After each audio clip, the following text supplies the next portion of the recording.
Okay, have you ever had that feeling like, if I could just get this one thing, then I'd be happy? Oh, yeah. Or maybe you're more of the I'll start tomorrow type, the diet or that project you've been putting off. I think we've all been there at some point. For sure, and that's exactly what we're going to dig into today. Right, getting to the bottom of why we tell ourselves these little lies. Yeah, exactly. We're doing a deep dive on Rachel Hollis's Girl, Wash Your Face. Great book. And specifically those first 2 chapters. Yeah, The Lie, Something Else Will Make Me Happy, and The Lie, I'll Start Tomorrow. You actually recommended this one to me, and I gotta say, it really hit home for me. I'm glad to hear it.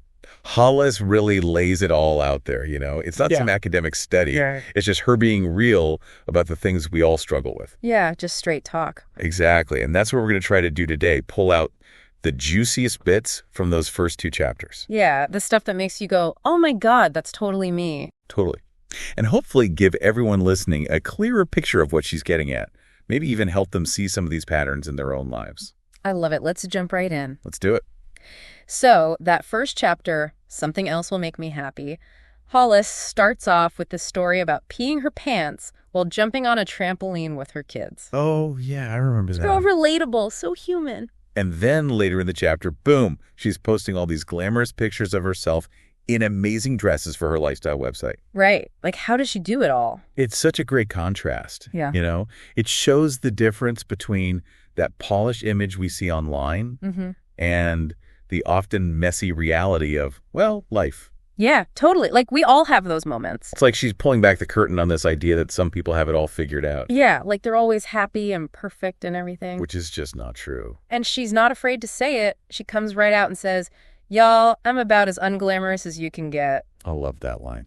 Right. Here she is, running this website that's all about beautiful things, and she's just like, nope, I'm just a regular person. It makes it so much easier to connect with her. Definitely. And it sets up her main point perfectly, which is that happiness isn't something you achieve when you get all the right stuff. Right. It's not about that. Or when you reach a certain status. It's not about checking boxes. It's more than that. So much more. And she uses her move to Los Angeles as a perfect example. Oh, yeah. She talks about how she had this tough childhood. Right. And she thought, okay, if I can just get to L.A., everything will be different. Like it's this magical place where happiness is just waiting for you. Exactly. That's something else she was searching for. Which I think a lot of us can relate to, and I could just live there, or if I could just have that. Oh, yeah. It's so tempting to think that way. But as Hollis points out, moving doesn't change who you are. It just changes the view outside your window. So true. You can't run away from your problems. Or from yourself. Exactly. So palm trees and sunshine didn't magically solve all her problems. Nope. But she did learn some valuable lessons along the way. Yeah, she identifies 3 things that actually helped her find happiness. Okay, let's hear them. The first one is about stopping comparison, like comparing yourself to other people. Oh, yeah, the comparison trap. And also comparing yourself to this ideal version of yourself that you think you should be. It's so easy to fall into that trap. Especially with social media. Right, you're constantly bombarded with everyone's highlight reels. And you start thinking, why am I not like that? Totally. And Hollis makes this brilliant point. She says, comparison is the death of joy. Ugh, it's so true, though. It really is. When you're always focused on what other people have or what they're doing. You completely lose sight of your own progress. And your own unique journey. Yeah, everyone's on their own path. Exactly. And instead of comparing yourself to others, Hollis says you should focus on being better than you were yesterday. That's such a better way to think about it. It really is. It's all about personal growth, not about winning some imaginary competition. Okay, what's the second thing she learned? This one's about surrounding yourself with positivity. Oh, yeah, I remember that. And she even admits that it sounds a little cheesy. Like something you'd see on a motivational poster. Exactly. But sometimes those cheesy sayings are cheesy for a reason. Because they're true. Exactly. And what's interesting here is how she links our environment to our happiness. The people we spend time with, the things we watch, the stuff we read. It all has an impact. So true. Like if you're constantly surrounded by negative people. It's going to drag you down. And it's the same with social media, If you're following a bunch of accounts that make you feel bad about yourself. You got to unfollow them. It's time for a cleanse. Exactly. Choose to follow people and accounts that lift you up and inspire you. Okay, what about the third thing? This one's about intentionally choosing activities that bring you joy.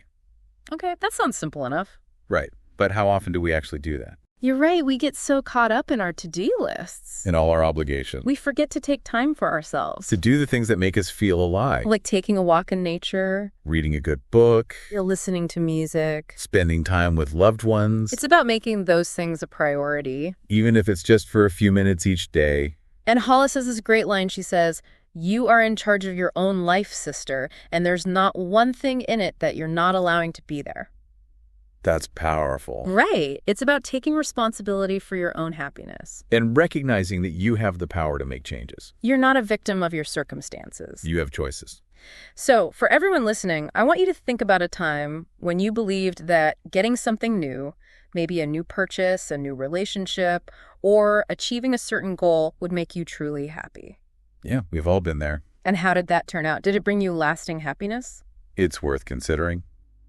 Hollis's experience suggests that true contentment comes from within. It's about making choices that foster happiness in your current circumstances. Not waiting for something else to come along and magically fix everything. It's about being proactive, not passive. Okay, let's move on to the second chapter. The lie. I'll start tomorrow. This is one I know we can all relate to. Oh, absolutely. Procrastination, we all do it. It's part of being human.